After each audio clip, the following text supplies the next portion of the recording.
taking over. Let's go. It's Ferrall. Coast to coast. Steaks, chicks, stacks. You and I are going to make a lot of money. It's Ferrall, coast to coast.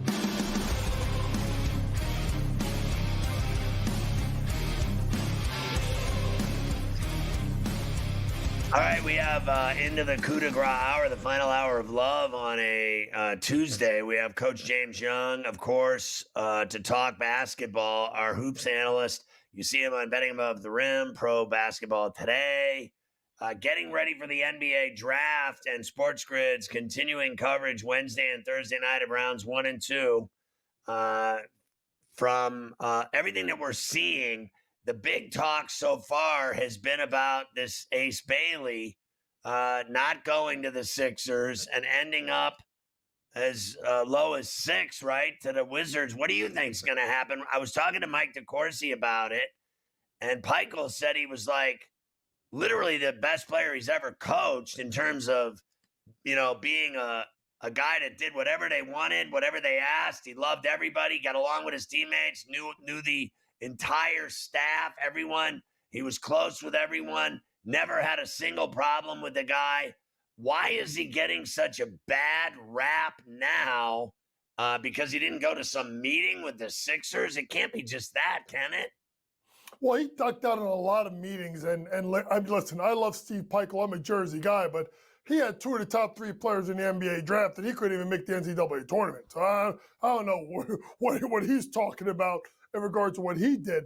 Mike said that they had nothing else. They had those 2 and nothing else. No, nothing else. And I think Steve learned his lesson that he's going to have to balance his roster a little bit in the future. Actually, Rutgers, I do believe, has a good recruiting class this upcoming year. But to me, Ferrall, I'm not buying it. I think Ace Bailey is, in my opinion, the second most talented player in the draft. I don't see how he goes past 3. Either Philadelphia takes him or Philadelphia moves the pick. I know there's a team at 8 in Brooklyn that would absolutely do everything and move the mountains to go get Ace Bailey. Ace Bailey threw the first pitch out of the Mets game, I think, over the weekend. I think he wants Brooklyn. I think he wants to slide. And think about it. He wants to be a star, Ferrall. Hear me out. Dallas? No. San Antonio? No. Philadelphia, if they keep the pick, they have Embiid, they have Maxey, they have McCain, not a star. Charlotte, you could argue that it's LaMelo's team, right? Utah, you don't want to go there. Washington, interesting because I think they have an interesting dilemma we'll get to in a second. New Orleans 7, and then there's Brooklyn at 8. I know that Brooklyn could do something wild if they want him so bad, right? Trade up to 3, absorb PG's contract, and you can find a way because I'm sure Philadelphia would do anything to get out of PG's contract, including moving the number 3 pick. And for me, for people take Edgecombe, take Trey Johnson, take Knipple, where does that fit Philadelphia? McCain, Maxey, you even talk a little bit about Oubre. I don't think that makes sense for Philadelphia. I think they either take Ace Bailey or they move him in the trade. So it sounded to me like at some level you think that Brooklyn would make a deal to get Bailey and Paul George? To move up. I think they want Ace Bailey. Listen, Brooklyn has called 3. Brooklyn called San Antonio. They have to be willing to take something on. And you notice in Philadelphia, Paul George was so bad. And that could be, besides Bradley Beal, Ferrall, I don't think there's a worse contract in the NBA right now than Paul George, right? In regards to reliability and productivity and the amount of money he's paid.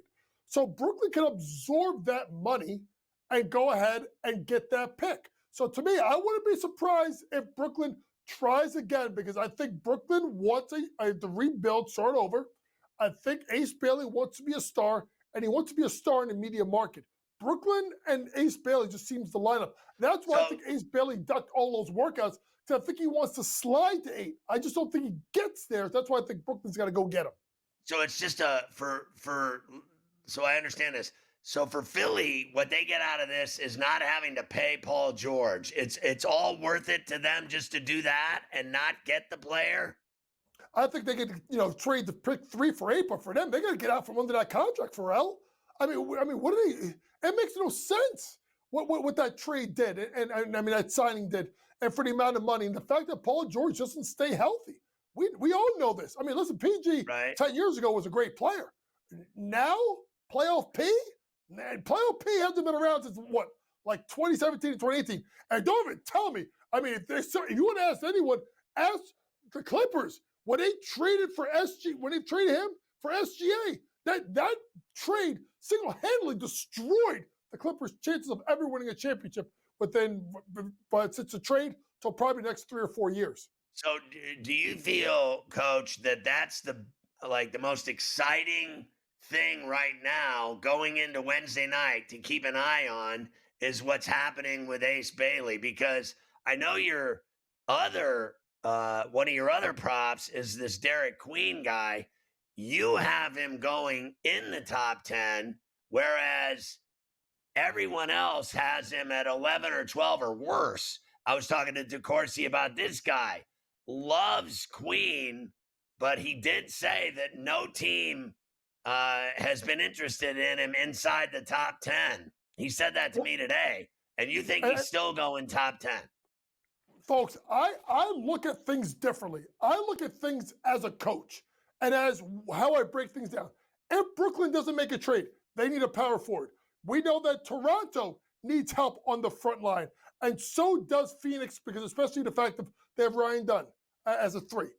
I think someone like Derek Queen makes sense in that 8, 9, 10 range because of what teams need. That's why I look at things differently. I'm not like this whole he does this and his measurables. I look at me as a coach saying, what do I need to be better tomorrow, right? What do you need to be better tomorrow? Brooklyn, Toronto, Phoenix, front line help. That's why I think Derek Queen makes sense in one of those 3 spots. And I mean, he was an incredible player at Maryland. Why is he not getting that respect in the talk leading up to the draft? That no one, I'm hearing, I agree with you. I agree with Mike that he's a baller. There's no doubt the guy balls out. We watched it in the tournament with our very eyes. Why is it that no one is talking about him at that level right now going into this draft? I think because he doesn't look at 6'9" for all. He doesn't look the explosive dynamite jumper, the athlete. The guy, I think the guy's very silky smooth. I think he's extremely skilled for his size, but also because he's not super bouncy at 6'9". Is he a tweener, right? Is he he's not big enough and athletic enough to be a 4, but not quick enough to be a 3. I don't care. I think the guy can ball. I love Derek Queen in the top 10. Yeah, I can work with some. Listen to me. This guy's 6'9". I don't care what he is. He's big and he can ball and he can pass and he can shoot. He's got that clutch gene in him too. He wins games. He wants the ball at the end of the game. You saw him hit that shot in the tournament with no time left. He went up and with the kiss off the glass. How can you say that guy's not a baller? Not you, but people. Because he doesn't pass the eye test. Whatever. You know we pass, folks, the ball test. We ball. We watch. I coach. Ferrall plays. So we look at things a little bit differently than he only has a vertical leap of this and he only can do a shuttle run of this. The boy can ball, and that's all y'all need to know. I've been playing with this guy that played in Japan, 6'9", and all I know is when I see him coming down the lane in the air, I get out of the way because I know I can get injured when he lands. So give me that Kid Queen all day.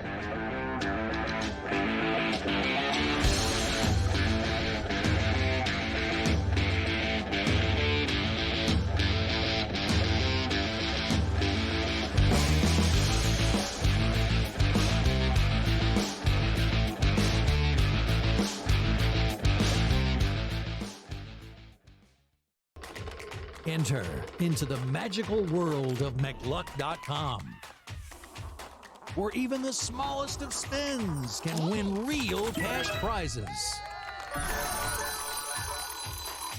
Adventure into over 1,000 of the best Vegas-style slot games. So what are you waiting for? Unlock your free welcome offer today. Join the fun where winners play and players win. dialing it back to his old days with St. Louis and Arizona. Buy or sell, Goldie will finish top 7 in fantasy first baseman. No, I'm going to say no. I think he'll fall off. Older player here, he'll be top 10, but not top 7 here. Top 10, I would say, yeah, I'd buy it. Top 7, I'm going to say no here.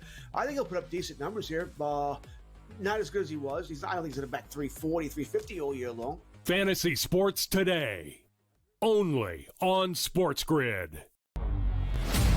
I'm with you in that you're going to have to take calculated risks. And that's what Leon Rose has been about since he's been here. And he's been measured. He hasn't been gung-ho in terms of mortgaging this franchise's future for immediate gains. They have had a prudent approach, and you're going to have to roll the dice in certain respects to get to that top level. And you're right, Donnie, when you look at next season, all things considered, you hope that they're healthy, and if they roll over, say, 85 to 90% of this roster, this is a top 3 team in the East. With Boston coming down, Milwaukee's going to come down, and so you have to figure it's going to be Indiana, the Knicks, the Cleveland Cavaliers in some sort of order in the preseason rankings.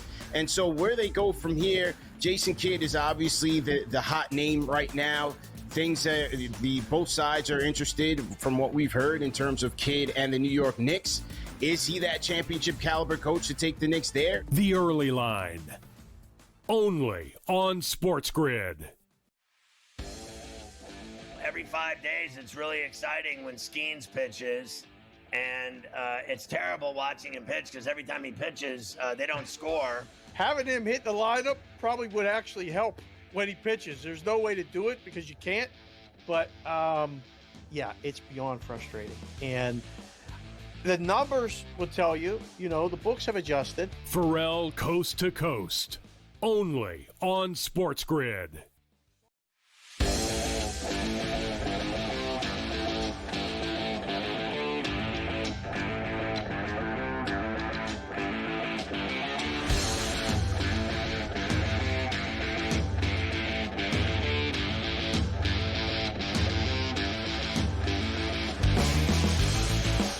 All right, Coach. We're talking to Coach James Young about the NBA draft. SportsGrid with continuing coverage Wednesday and Thursday night of the NBA's draft this year, rounds 1 and 2. Wednesday, round 1. Obviously, Thursday, round 2. You get the best coverage right here on SportsGrid.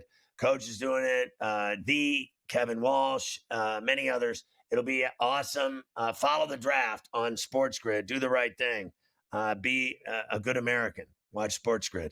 All right, the kid Jocka Junis from Illinois and the kid Trey Johnson from Texas. How do you see those two going? Yeah, Casper Jonas, 6'5" point guard out of Illinois. I have him, if they go guard, I like him at Phoenix at 10.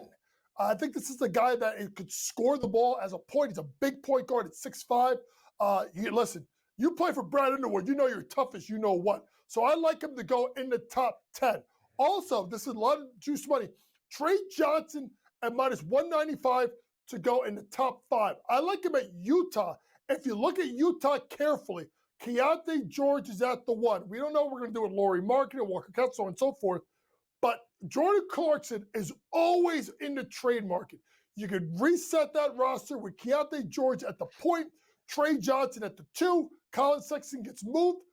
Possibly, obviously, the score get moved as well. Jordan Clarkson. So to me, Trey Johnson top 5, Casper Jonas top 10 tomorrow night. So there was a couple of big trades. Talk about the one that affected the Pelicans and Wizards, and even on the side, the Knicks. Yeah, so a big trade that took place a couple of hours ago said the main pieces are Jordan Poole getting moved for CJ McCollum. Obviously, there's other guys that are involved in the deal, which does make it very interesting. But to me, the reason why I find this interesting is the Knicks. Here's why. Washington's in a pretty interesting spot right now. Number one, next year, they're going to have over $100 million coming off the cap, including C.J. McCollum. I think C.J. McCollum, Marcus Smart, and there's some other big-ticket guy that come off the books next year for Washington. But here's how it affects the Knicks. Picks 1 through 8 are protected, meaning Washington was also traded to New York. it stayed with Washington because of their picking 6. Next year, it's protected 1 to 8, meaning if Washington finishes in the 1 through 8, right, in regards to draft picks, they keep the pick. If it goes later than 8, it goes to the Knicks. So that makes a very interesting dilemma for Washington folks is, do they attempt to make the playoffs and lose that pick, or do they tank again? You got this Bonza, this kid out of that's going to BYU next year. It's a loaded draft class next year, but with guys with expiring contracts, Washington's going to be a team to watch in regards to trading players, buying out, because I don't think there's any way, Ferrall, they want to lose that pick 1 through 8. What did you think of the deal that sent Holiday for Simons? It's funny, Ferrall. There's got to be another move for Boston. Now, we know that Boston was tied up with the luxury tax, and they had to get rid of guys. Holiday is the first piece. But I want people to sit back and look at this and tell me, is Anthony Simons the type of guy that you think plays for the Celtics? Unselfish? No, he's selfish. Moves the ball? Absolutely not. Plays defense? Absolutely not.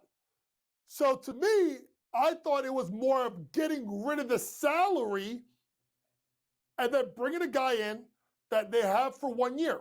But the other part is Anthony Simons plays the same position as Jaylen Brown. So are you going to go with another 3-guard lineup of maybe Derek White, Anthony Simons, Jaylen Brown? Kind of small right there, especially at the 3 spot. I wonder if there's another corresponding move. Did they move Anthony Simons somewhere else? Or is someone else getting moved? Other guy to watch out for, Ferrall, Kristaps Porzingis. There's rumblings that San Antonio may want to get in the mix, because I think San Antonio wants to eventually put someone like a rim protector, kind of like Hartenstein or Derek Lively is to AD or Wembanyama, put a big body or shot blocking 5 to protect Wemby and make him a really good weak side shot blocker. Will the Rockets be in the Western Conference Final with Durant, or is it another Brooklyn Phoenix all over again? No, Ferrall, I thought what Houston did was so smart. If you really think about it, San Antonio didn't want to engage. Miami, they were serious. Minnesota, he didn't want to go there. And the Knicks didn't want KD. So at the end of the day, Ferrall, they just waited. And the fact that they did not give up Jabari Smith, who they didn't want to give up, I think you look at that lineup as Fred VanVleet, should he resign at the point? Either Shepard or Cam Whitmore at the 2. And then you go Amen Thompson, Kevin Durant, Alperen Şengün, bring Tari Eason off the bench, who I absolutely love Tari Eason to death. The other one between Whitmore and Shepard. And then Steven Adams as on a 3-year, $39 million contract as a backup, who was good in the playoffs. Ferrall with Ime Udoka. You know how much Kevin Durant loved him since his time in Brooklyn. This is a good move for Houston. Why? They're in the window now, but without giving up Jabari Smith, they still have their window into the future. What is your overall feeling about this draft? I think Cooper Flagg is going to be sensational. I think Ace Bailey could be an ultimate wild card. I don't know if Dylan Harper is as good as everybody thinks he is, and I don't understand the Dylan Harper, De'Aaron Fox, Devin Vassell combination. I think someone is getting moved. And I didn't even talk about Stephon Castle. Someone's getting moved there. But to me, I think you look at those 3 guys and, not a lot of sexy names, Ferrall. And then you look at the internationals. Ferrall, I mean, Yucca Jonas obviously is international kid. So is Mallywatch. But those are guys that played college ball. When was the last time we were going top 10 in the NBA draft and not one international guy, meaning a guy not being in U.S. basketball last year in college? Well, it should be exciting. I can't wait to see the coverage you guys have from New York City on SportsGrid for the draft tomorrow night. Coach, thanks a lot. Enjoy it. Have a great draft. Mom.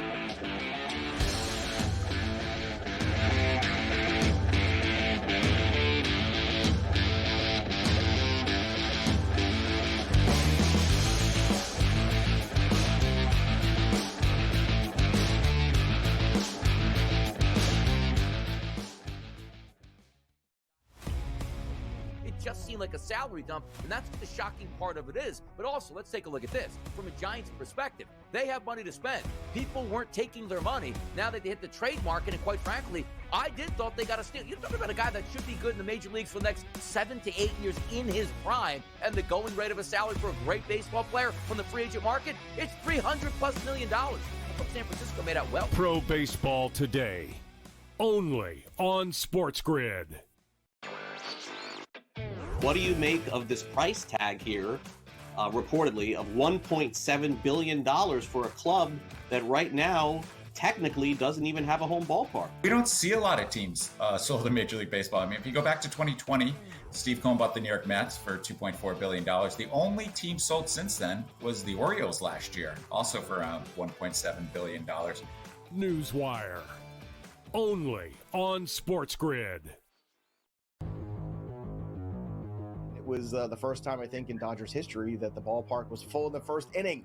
Everybody was there to see Shohei Ohtani throw his first pitch as a Dodger, and I had mixed emotions about this for a few reasons. Number one, it was a reminder of, wow, this is so crazy, right? You're watching him hit 98, 99, even 100 on the radar gun going, this guy's not human. Nobody should be able to be this good of a hitter and this good of a pitcher. Fantasy Sports Today, only on SportsGrid. I can't even believe I'm saying pitcher's battle and using the words Patrick Corbin. But can I tell you, Scott, he's a different guy. He's a totally different guy with the Rangers than we've seen. I say this all the time. Don't worry about the first 5 innings. Don't even watch the first 5 innings in Texas Ranger games. Because for whatever reason, there's a ton of runs scored in the first 5, and then it just stops. It just stops. Game time decisions, only on SportsGrid.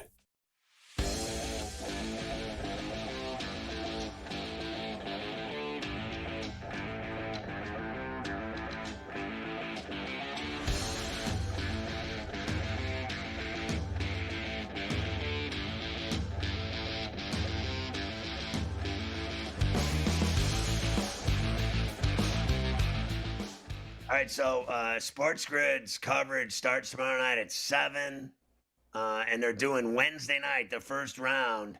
And so you're going to have Tom Vecchio, Coach, Kevin, and Ben, 2 different locations, one in Jersey, the setup, the other in New York City. So you'll have those 4 guys hosting the first round of the NBA draft tomorrow night on SportsGrid, 7 Eastern.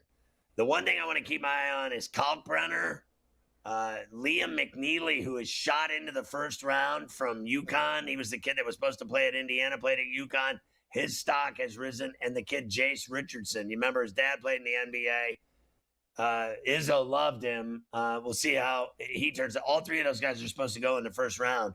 I think it's amazing to me how the draft has centered around Flagg, Harper, and Bailey, and frankly, no one else. Like, it can't be good when they talk about 3 guys and no one else. And don't tell me people have been talking about anybody else. They don't talk about Derek Queen either. Nobody. So I don't want to hear it how great the draft is when they talk about 3 players. I mean, it's just, to me, it's a bad draft. You know what I mean? Like, there's no excitement at all beyond those 3 players. And they can't even figure out, no one can figure out what's exactly happening with Ace Baisley. Like, Coach is saying there's going to be a trade with Brooklyn. I'd love to see Ace Bailey play for the Nets.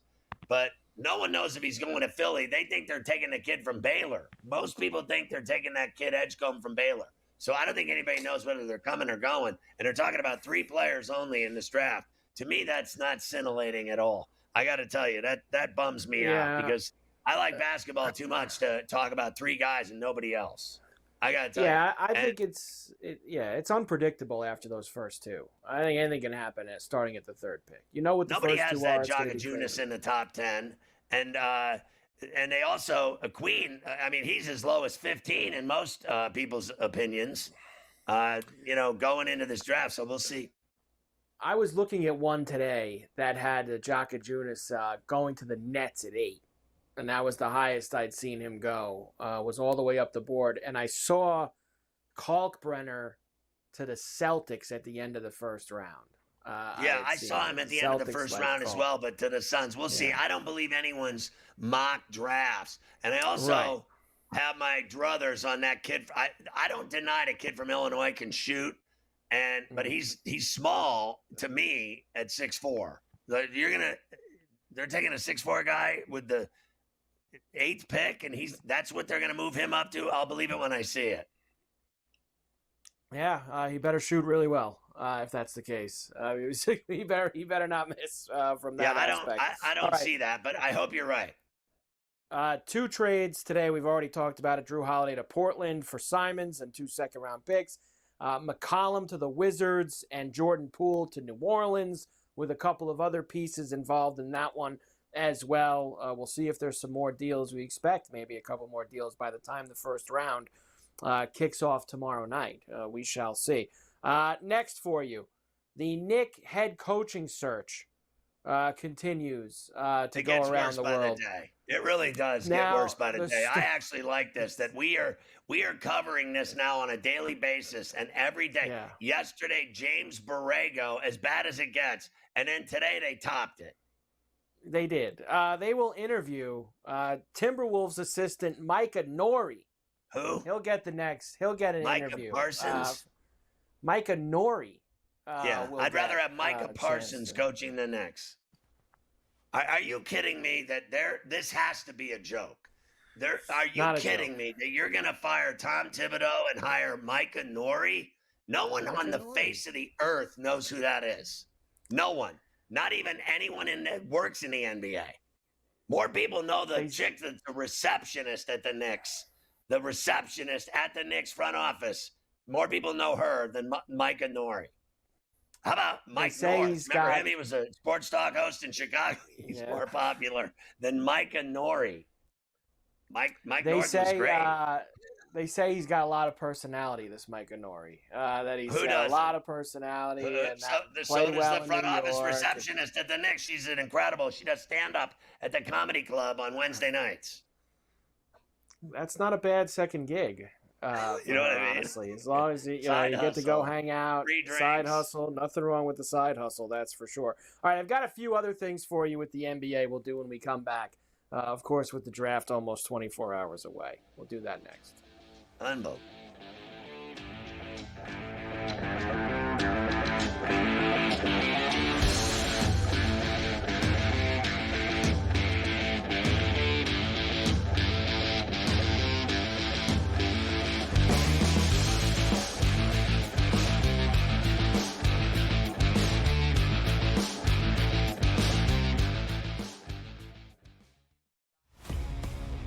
Just seemed like a salary dump, and that's what the shocking part of it is. But also, let's take a look at this. From a Giants perspective, they have money to spend. People weren't taking their money. Now that they hit the trade market, and quite frankly, I thought they got a steal. You're talking about a guy that should be good in the major leagues for the next 7 to 8 years in his prime, and the going rate of a salary for a great baseball player from the free agent market, it's $300+ million. I thought San Francisco made out well. Pro Baseball Today, only on SportsGrid. What do you make of this price tag here, reportedly, of $1.7 billion for a club that right now technically doesn't even have a home ballpark? We don't see a lot of teams sold in Major League Baseball. I mean, if you go back to 2020, Steve Cohen bought the New York Mets for $2.4 billion. The only team sold since then was the Orioles last year, also for around $1.7 billion.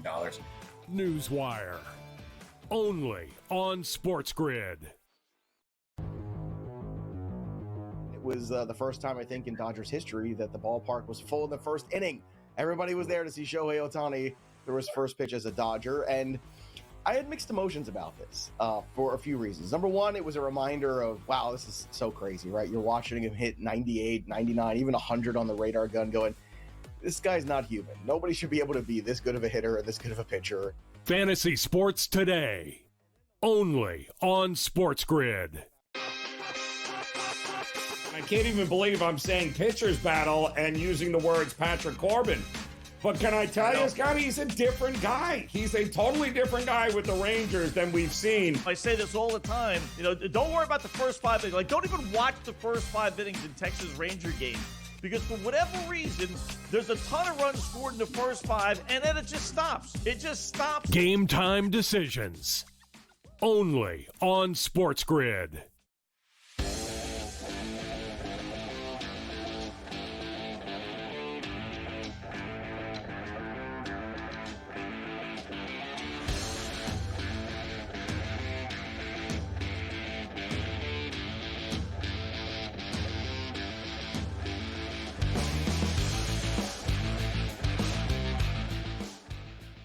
I mean, at this point, I think Leon Rose should coach the Knicks. Honestly, I mean, like, who isn't he interviewing for the Knicks job? Like, honestly, there's a guy that serves up bagels down on 48th and 7th that he wants the job too. Like, I'm hearing that he's going to get interviewed Thursday at around lunchtime if he brings enough bagels to the Knicks.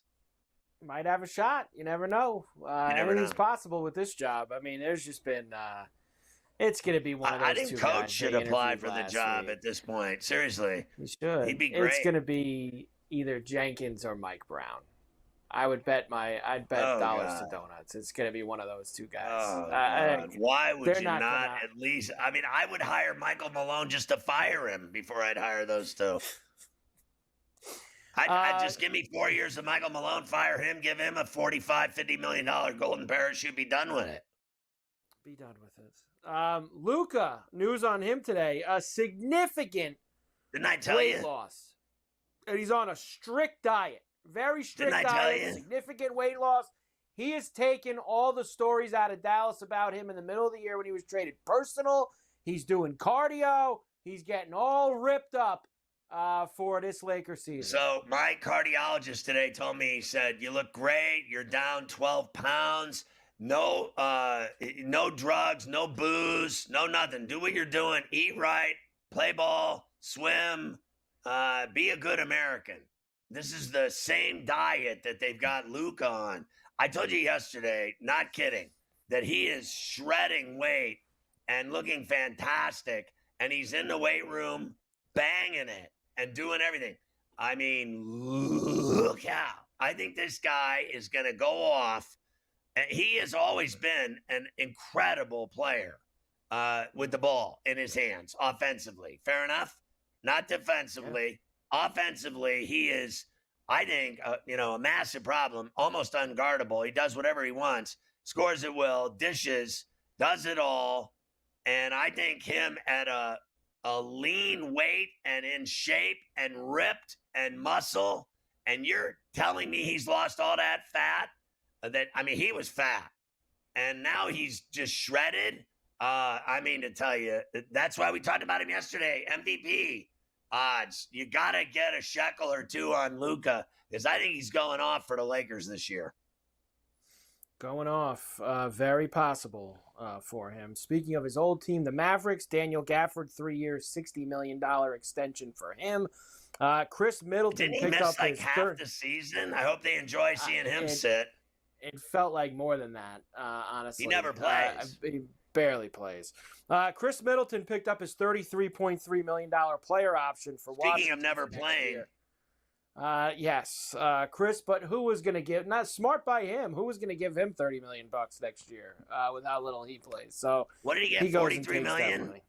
43 million? Not 33. 33.3. Okay. He plays about 33 games. Yeah, that's about it. And he's at the end. I mean, so many injuries. There's really not much there for him. He'll be one of those guys expiring contract. They'll be able to move at the end of in the middle of the year. If I were him, I would trade his ass to the Pelicans down there to prison. That's where Poole went. Send him to prison. The only thing good about that team is that you're, within a cab ride to the Acme Oyster Bar. That is a good Mr. thing about B's. that team. I mean, that's it. That's the only reason to be there. Great spots to eat. The Game 7 on Sunday night, 16.4 million viewers. The most watched NBA Finals game in 6 years. That's because it was the only Game 7 in the last 6 years, which is why it was the most watched. But people did tune in for Game 7 on Sunday night to see the Thunder. Did you see any shots of the parade today I did. For the Thunder in Oklahoma City? Did. I've seen people, once again, criticize, nobody's there, there's no people. I mean, it is Oklahoma City. Remember that. It's not like New York. This is nothing against them. It's it's a small market team. They're not. Yeah, it's very small. But there were a lot of with 3 million people out on the street. I mean, there was a lot of nudity, and there was a lot of drinking, and it was really hot, and it was a perfect day, and they did a much better job of partying than they did after they won it, which was subdued and amateur hour. Several of them said they had their first drink ever. I think J-Dub said it's the first time he's ever had alcohol in his mouth his entire life.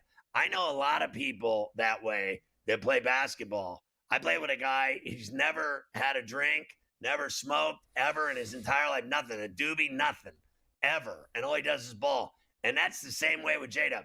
I saw a lot of drunken behavior today at the parade, and I was proud of it because I never saw any of them hammered in that locker room after the game. They were spraying champagne, but they weren't drinking it, and they weren't drinking it. No. Did you see how many bottles and cans of beer and booze they left untouched in that locker room? I have never seen a team in pro sports history ever not get their swerve on when they win a title. They should have wheeled all of the leftovers that they had in there. They should have wheeled all that up to the media center and let the media drink it afterwards. I agree. They would not have left a drop if they brought it up to the media center. I would have stolen 50 cans of beer in my bag and had it on the bus and team plane. I did it all the time with the Thrashers. I used to get on the team bus and I'd walk into the back of the bus and I would have my bag and I would sit there and I would pass out cans of beer, left aisle, right aisle, left aisle, right aisle, the whole way down. And then you could hear them the entire way going to the plane. You'd hear guys opening up. And then the GM, Waddell, he was so bent out of shape. No alcohol. And the whole team, we were all slamming them. No alcohol. Get serious. No, you're only allowed to have apple juice when you lose 57 games. First time in NBA history that there has been 7 different champions in 7 consecutive years. The era of parity in the NBA has arrived. 7 years, 7 different champions. Adam Silver finally has what he wants, Scotty. No more dynasties, no more anything. Different champion every year. I think he's got one now on his hands, and I think they will repeat. Very play. I mean, the odds certainly say that. Plus 200 before we even get to July 1st. I'd say they got a pretty good shot at going ahead and doing that again next year. All right, you've done a lot of draft, and we'll do a lot of draft tomorrow as well here. So I'm going to probably give you the odds one more time tomorrow for all these picks. I will give you the big board because it is tomorrow. Let me at least give you the big board here with every pick. Look at that. The entire first round. There they are for you tomorrow night. Who's picking when? The Nets have a lot of picks, Scotty, by the way. I see the net logo on there a lot. I see the Oklahoma City logo on there a bit. The Memphis Grizzlies have a bunch of picks. That is the entire first round. It looks like they have at least 4 picks, right? Yeah. The Nets have 8, 19, 26, and 27. They have 4 first rounders tomorrow night in that draft. If they don't get better tomorrow night, then honestly, I will go back to, again, slamming their front office and this Australian guy that's ruined the franchise. I won't even say his name anymore. It's bad luck. If I say his name, I'll get electrocuted. Yeah, you can't say his name. That doesn't work. It's bad luck. Well, it's bad luck. Bad luck. The Grizzlies have a couple there. You've got, there's a bunch of teams that have a few picks. The Spurs have, of course, 2 and 14. So a lot of multiple picks tomorrow night in the first round of the NBA draft for us. So we will do all of that tomorrow. We'll come back and I'll give you some football and some hockey things as well. Because remember, the NHL draft's Friday night. And everyone's excited. My buddy's going to the draft with his 8-year-old son. He's going to the crypt to see the NHL draft. Wow. Gets to see Matthew Schaefer become an Islander.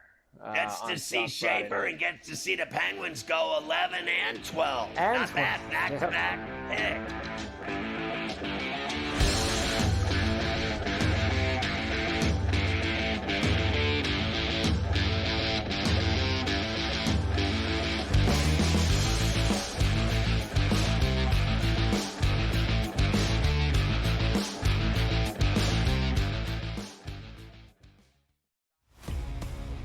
just seem like a salary dump, and that's what the shocking part of it is. But also, let's take a look at this. From a Giants perspective, they have money to spend.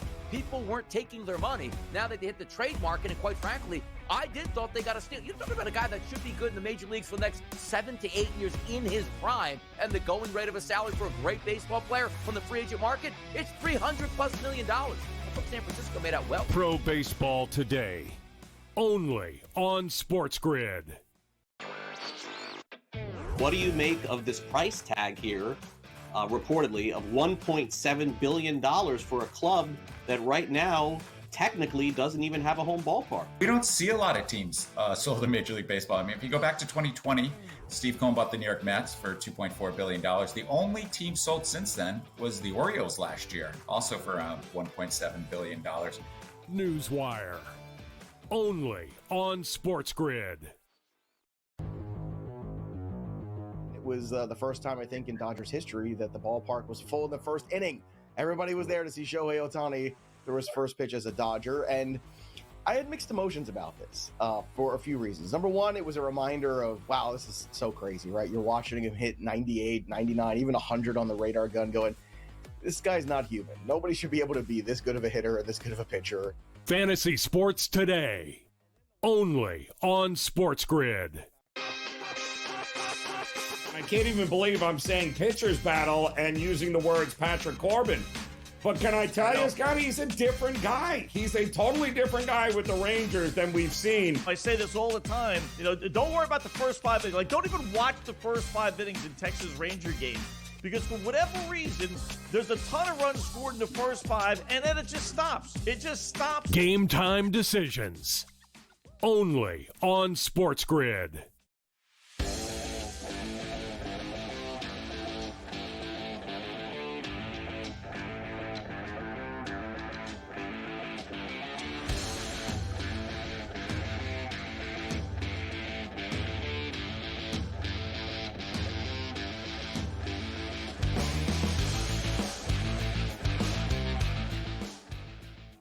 All right, Carver High. It's always important, I believe, in the dog days of summer to find ways to talk about pain day.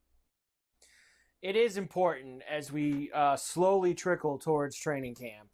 It'll be here before we know it. That's At least right. we hope it will. At least we Thank hope God. it'll be here before Perfect we know time it. for injuries. We know that Aaron Rodgers is going to be a Pittsburgh Steeler this year. He told his buddy today he's pretty sure, he didn't say definitely, he's pretty sure that this is going to be his last season in the NFL. And the kicker also that I wanted to tell you that I saw him say was that when he's done playing in the NFL, now I know, I don't know if you believe this or not, when he's done playing, he's going to be gone. You're never going to see him again. He's not one of these guys that's still going to be in the spotlight or doing things. He's going to completely disappear off the grid. You'll never see Aaron Rodgers again when he retires from the NFL. I mean, that really is the most fantastic news I've heard in probably 60 days. I understand. I'm not going to be hanging around. That is just fantastic. Thank you. Thank God. Is there anything worse? Like, I got to be honest, like the continuing onslaught of Tom Brady news that never ends, and that he's doing the games, and he's, he goes to the fan thing and wins $1 million. What is next? What is next with Tom Brady? Like, when does this guy not, like, in our news and in our lives? Like, can I just I prefer war on television to Tom Brady news. And Aaron Rodgers saying that he's going to go off the grid is just, to me, it's like a gift from heaven. That'll be the best thing that's happened to me, literally, and maybe since my open heart surgery, that he's going to disappear and we don't have to talk about him ever again. That is great. It really is great, and it's good to see. This was a pretty big story today out of the NFL as well. I know Florio was a part of this and some others. And apparently an arbitrator found that the NFL encouraged teams to collude regarding reducing guaranteed contracts following the Deshaun Watson deal in March of 2022. So basically, after the Browns gave Deshaun Watson, that completely fully guaranteed contract. Roger Goodell and the league went to owners in this meeting and said, please stop giving veterans guaranteed money. Let's please not do this. And this is now starting to make its way out into the public knowledge that the league has done this. Well, I mean, what is the difference between guaranteeing the whole thing or giving a guy like Hunter $30 million upfront, fully guaranteed bonus day of signing? Signs the deal, they give him $30 million cash that day, and he goes down the street with the money. Hopefully, he doesn't get robbed on the way. What is the difference? There's no difference between giving a guy all the money or giving a guy that much money just to sign a contract. And I also find that word just smells like illegal to me. Collusion. I don't like, Right. You know what I mean? Like when they're all colluding together, to me, that is the beginning of the end, or it's like evil in some capacity. When they collude against people, when you get a bunch of, like, that's what they did to Colin Kaepernick, right? In not so many words, they colluded to keep him away from the NFL forever. Did they not? I mean, that's mic drop right there. That is precisely what they did in that aspect. Daniel Jones reportedly has a significant lead over Anthony Richardson for the Colts starting quarterback job. That's because Anthony Richardson never plays. So And how because could he he not? sucks. You know, I'd How agree could with he you. not have a lead on him? I mean, all of their offseason work up to this point, Anthony Richardson hasn't been a part of any of it. So naturally, Jones is going to have the leg up in terms of the start of the next season when they get to camp. And he's just going to get hurt. He said he's good to go now. He said he's good to go now. But I also just want to add, that's great, considering the fact that even if you're good to go, he has been terrible.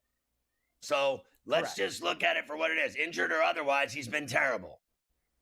He has been terrible. There's no, but then again, you know, losing your job We're to not Daniel nice here. Jones. We're not nice. Daniel Jones getting another bite at the apple with the Indianapolis Colts. We'll see how it goes.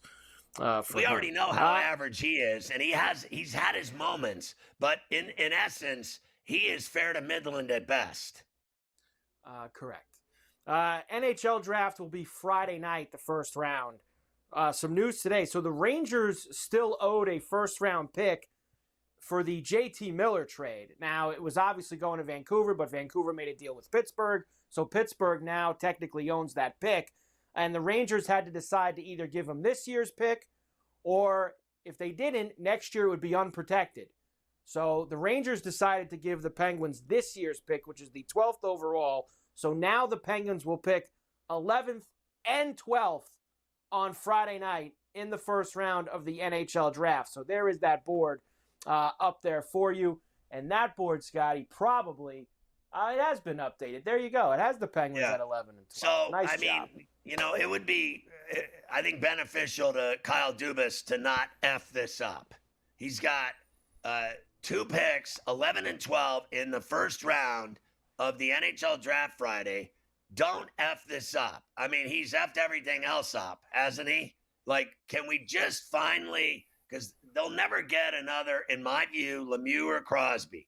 But if they can get their hands on 2, I think, you know, top-tier talented players in this first round, that's the beginning of something, at least from your, you know, draft cupboard. To put them in the cupboard and to have 2 really good young players in the system and put them in the minors, wherever, Wilkes-Barre, wherever it is.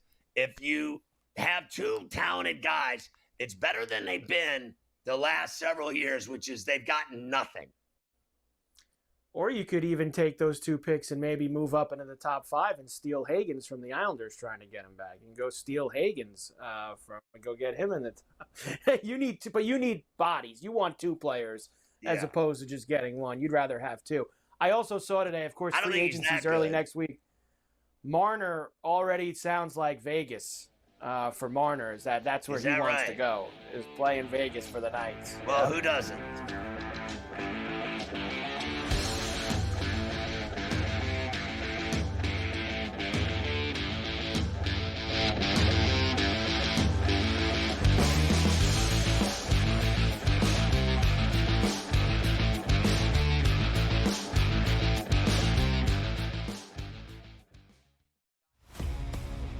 just seem like a salary dump, and that's what the shocking part of it is. But also, let's take a look at this. From a Giants perspective, they have money to spend. People weren't taking their money now that they hit the trade market, and quite frankly, I thought they got a steal. You're talking about a guy that should be good in the major leagues for the next 7 to 8 years in his prime, and the going rate of a salary for a great baseball player from the free agent market, it's $300+ million. I thought San Francisco made out well. Pro Baseball Today, only on SportsGrid.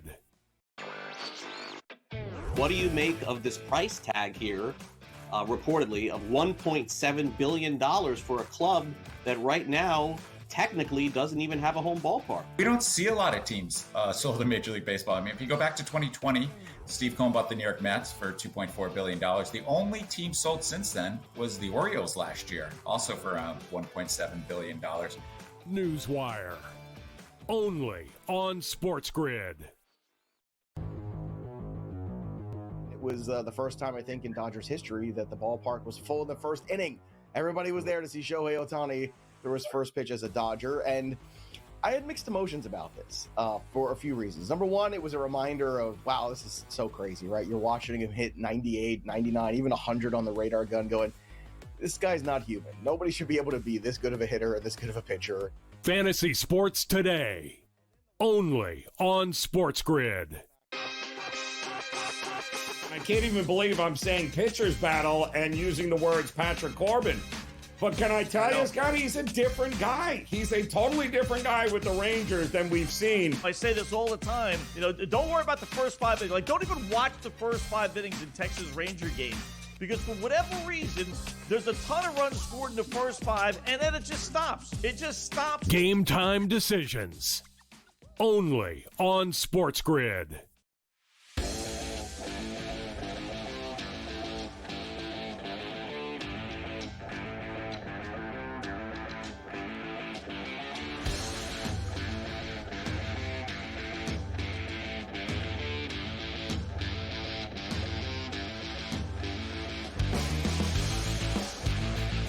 On Coast to Coast, there's nothing quite like carbohydrates leftovers. There isn't anything quite like that, indeed. We have a multitude of things here. Why don't we start with this? Of course, tomorrow will be Golf Wednesday, the Rocket Classic this week. Whoa. In Detroit, and I have some updated things for you here. Tony Finau went home today. He, of course, has won this event in the past, so he's off the board now. No Tony Finau. Morikawa's there, Cantlay, and several others. Of course, tomorrow we will do wall-to-wall for you on the Rocket. I think now they've shortened it down to the Rocket Classic. Bermuda Ben Griffin's in the field. Cameron Forever Young. Harry Hall. Big card this week going for us there at Detroit. We'll do that tomorrow. Next, you have the Gold Cup tonight. There's still a couple teams, Scotty, that have not finished out.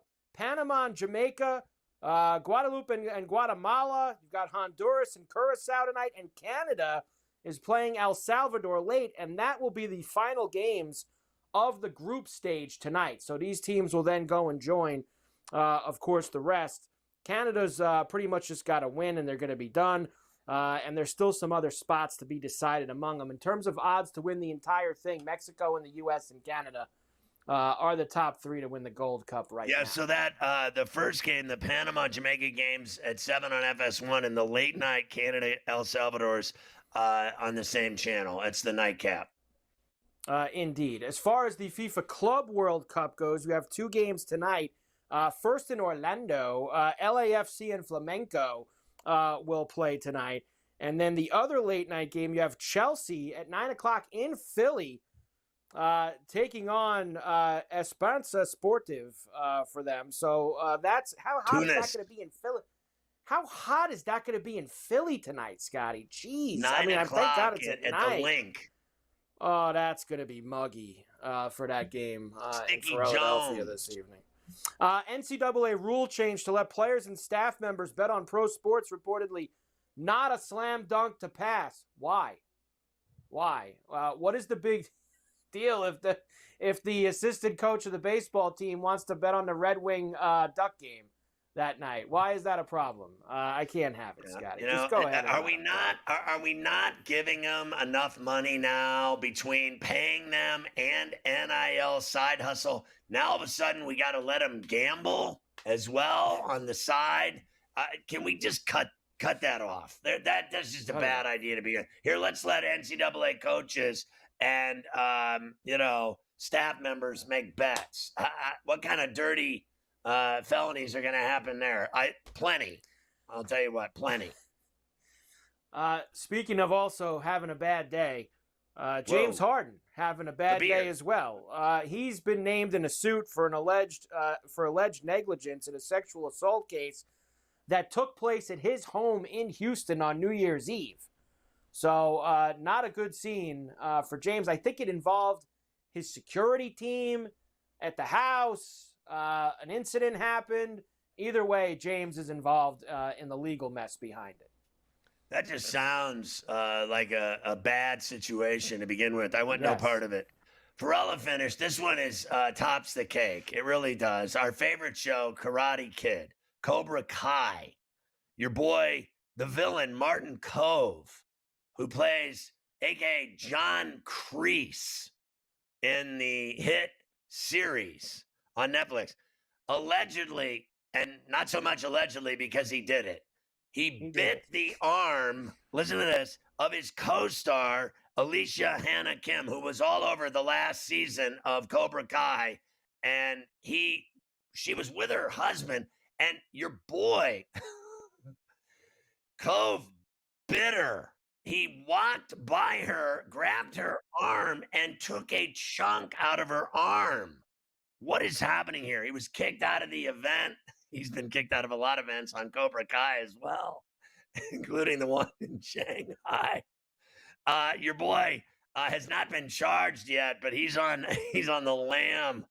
A New York City resident, 2 others drowned after jumping into a California waterfall during a hike. Here's an idea. Don't jump into waterfalls. There's just a thought. A hiker on a trip with her dad survives 3 days after falling off the edge of the world. Where is the edge of the world? Another place I don't want to be caught. Front Office Sports Today, then GTD, then In-Game Live, then Sports Rage, 8 o'clock on SportsGrid Radio. It's Carver and Lisi. Get my app, search Ferrall. We'll see you tomorrow at 3.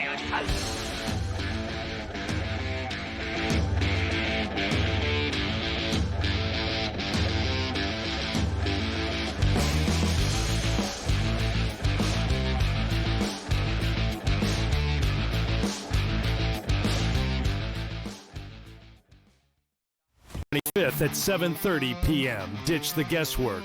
Ben Stevens, Kevin Walsh, James Young, and Tom Vecchio have your NBA draft betting coverage pick by pick, bet by bet, all night long.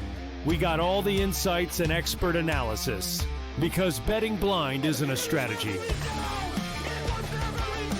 Coverage starts at 7:30 p.m. on June 25th, only on SportsGrid. Oklahoma City now becomes one of 4 NBA teams ever, one of 3 NBA champs ever to win at least 84 total regular season and postseason games. It's just the beginning, Ben, and you just look at a team with, these guys at such a young age, and, Chet's got a team option, Ismail Dieng has a team option, Jalen Williams team option, Keyshawn Wallace team option. Hey, Ben, they're all coming back. The Early Line, only on SportsGrid. We are seeing unbelievable temperature surges over the past couple of days. So I wanted to ask you this question to let the people know, how do we account for that in our handicapping? 2 good pitchers on the mound, but you look at a place like Wrigley Field, let's just say, 20-mile-an-hour winds blowing out, 90-plus degree temperatures. Is it almost like you say to yourself, you just have to fade the environment and not worry about the pitchers because if we're hitting fly balls, they're going yard? Pro Baseball Today, only on SportsGrid.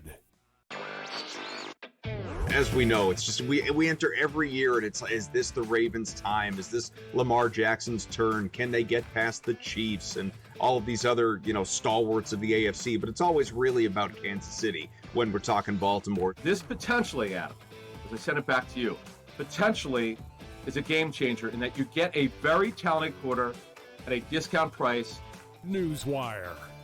Only on SportsGrid.